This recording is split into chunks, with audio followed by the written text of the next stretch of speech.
সিদ্ধিরগঞ্জে motorcycle garage মালিক আব্দুল কাদেরের বিরুদ্ধে প্রায় 10 লাখ টাকা হাতিয়ে নিয়ে পালিয়ে যাওয়ার অভিযোগ উঠেছে। সাদ্দাম হোসেন মুন্নার প্রতিবেদনে দেখুন বিস্তারিত।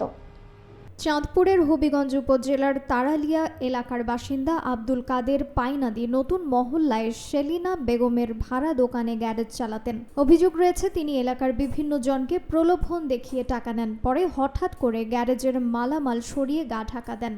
দীর্ঘ 6 মাস দোকান ভাড়া না পেয়ে এবং প্রতারিতদের চাপ সহ্য করতে না পেরে সেলিনা বেগম রোববার স্থানীয়দের উপস্থিতিতে দোকানের তালা ভেঙে নিজের নিয়ন্ত্রণে নেন। ভেতরে নষ্ট একটি মোটরসাইকেল, কিছু যন্ত্রপাতি ছাড়া কিছুই পাওয়া যায়নি। এই ঘটনায় সেলিনা বেগম সিদ্ধিরগঞ্জ থানায় লিখিত অভিযোগ করেছেন।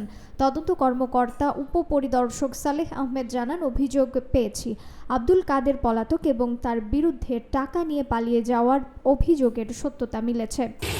যাওয়ার সময় ফানা ছিলাম 3 মাসের ভাড়া, গেছে জানুয়ারির 14 তারিখে। এই পর্যন্ত মনে করেন আমার দোকানটা বন্ধ। আমার অ্যাডভান্স আগেই শেষ করে লেছে। 30,000 টাকা অ্যাডভান্স দিয়েছিল, 30,000 টাকা আগেই অ্যাডভান্সের কাটাই দিয়েছে। টাকার সমস্যা ছিল, ডেঙ্গু হয়েছে আর ওয়াইফ অসুস্থ ছিল, এই জন্য আগে অ্যাডভান্স কাটাই লেছে। দোকান বন্ধ জানুয়ারির 14 তারিখ।